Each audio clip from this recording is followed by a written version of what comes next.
Welcome to the deep dive. Some days they completely shatter that feeling of ordinary life. Picture this, July 21st, 2025. It's what seems like a totally typical Monday afternoon in Dhaka. We're in the Uttara neighborhood, it's bustling.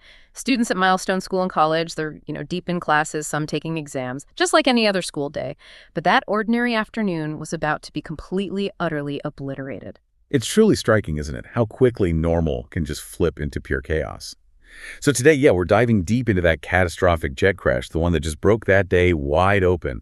We've pulled together insights from, quite a range of sources. There's a documentary script, news reports from major outlets like Al Jazeera, Reuters, The Week, and expert analysis too. Right. And our mission here is to really unpack the events of that devastating afternoon. We want to go from that chilling moment of impact right through to the human responses that followed. And those responses were, some were incredible, some, frankly, disheartening. We'll look at the immediate chaos, the huge human toll, and the urgent questions that came up right away. We'll examine the lasting impact, too, on the community and really on the whole nation. So let's get into the heart of what happened. Okay, the fateful moment. It arrived at pretty much precisely 1:06 p.m. A Chengdu FT-7 BGI fighter jet that's a kind of single-engine Chinese-made aircraft, often used for training, I believe. That's right, a trainer jet.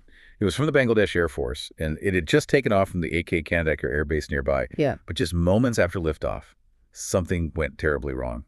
Sources broadly call it a catastrophic technical failure. Yeah. And the jet just plummeted straight down directly into the school grounds. Oh, imaginable. Yeah. The sources, they really paint a harrowing picture. A deafening explosion just rips through the air, then apparently shrieks, a terrifying sound, followed by this unnerving, eerie silence. A massive fireball erupted instantly. You had these thick plumes of black smoke churning into the sky, and the flames just spread incredibly fast through the school building. And you can only begin to imagine the terror, right? The sheer disorientation for everyone there. There's one teacher's account, it's chillingly direct, just says, "When I look back, I only saw fire and smoke." Panic, just immediate absolute panic swept through that school. That quote, it really brings home the immediate grim reality, doesn't it? Yeah. And something particularly striking, looking across our sources, is how the death tolls were reported. They were conflicting, and they were rising really rapidly in those first few hours. So initial reports confirmed at least 19 deaths and over 100 injured. But those numbers didn't stay there long, did they? I saw reports. No, they didn't. Some sources quickly updated that figure to 27 dead. That included 25 children, a teacher, and the pilot. Then other updated accounts pushed the toll even higher, eventually reaching a staggering 35 dead with 173 injured. Wow. That fluctuation, it speaks volumes about the utter chaos on the ground, doesn't it? What do the sources tell us about why those numbers shifted so much? Was it just the confusion or other factors? That's a really crucial point. The early chaos was absolutely a factor, definitely. But it was also the sheer difficulty in identifying victims. And many had severe injuries, which complicated things. And then there was the rapid influx of casualties across multiple hospitals. That made tallying difficult. One report specifically highlighted the challenge of even separating the injured from the deceased in those immediate moments. Gosh. And this really highlights how quickly the city's healthcare system was just pushed to its absolute limit. The National Institute of Burn and Plastic Surgery especially was immediately inundated, just overwhelmed with wounded people, many with really severe burn injuries. And when you hear about a major hospital being overwhelmed like that, it really hammers home the scale of the tragedy. It's terrifying. It also highlights, I think, the vulnerability of even large cities when something like this happens, something unforeseen. And the community's response, what did the sources say there? It was, desperate and immediate. Appeals for blood donors started flooding hospital grounds and social media almost instantly, especially for negative blood types, which are often in shorter supply. It was a real testament, to people just trying to help in any way they possibly could. Yeah, you see that drive to help. But amidst all this ruin, you really saw this incredible duality of human nature play out. On one hand, you had just extraordinary heroism, emergency responders, firefighters, army personnel. They worked tirelessly in that chaos. One detail that really stands out from the sources is the sheer resourcefulness of the rescuers. Right, you mentioned they used whatever means available. Exactly. Fire trucks, ambulances, helicopters, sure, but also rickshaws, even just carrying people in their own arms. The efforts of teachers and firefighters particularly stand out, don't they? In the immediate aftermath, guiding children, putting themselves at risk. Absolutely. Truly remarkable how people stepped up in those horrifying moments. It really is. Yeah. But stepping back, this incident also brought a more sobering side of human behavior into the light during a crisis. Reports also emerged of profiteering. Profiteering? How? Rickshaw drivers. Shockingly, some were inflating fares massively, even as victims, injured people, were desperately trying to get to medical care. It's just a stark reminder, isn't it, that even in moments of collective grief, not everyone acts selflessly. That's truly disturbing, especially in that context. Did the sources suggest how widespread this was, or was it more like isolated incidents noted amidst the general heroism? That's a good question. The sources largely framed it as a significant issue, something that caused real distress for victims' families, though thankfully not universal. It just created this really dark contrast to the overwhelming acts of kindness and bravery we also saw. Okay.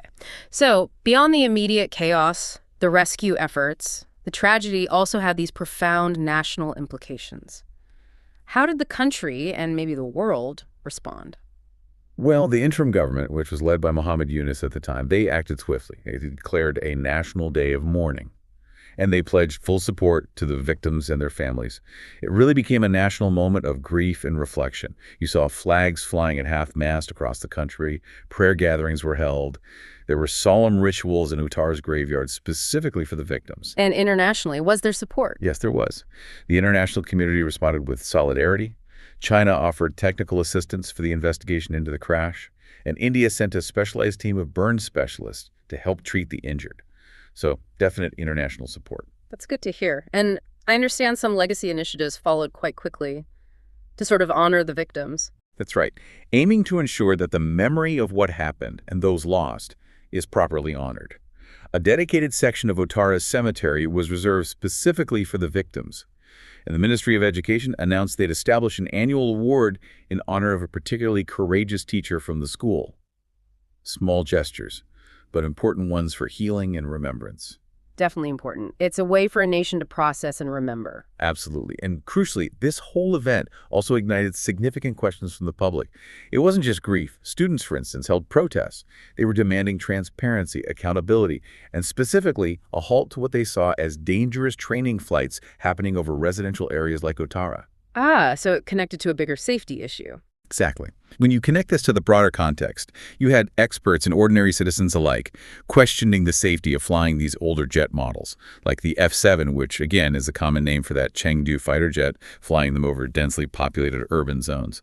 This tragedy wasn't just seen as an isolated accident. It quickly became a symbol of potential systemic safety concerns. Concerns about Bangladesh's Air Force equipment, training protocols, maybe even urban planning decisions. Right.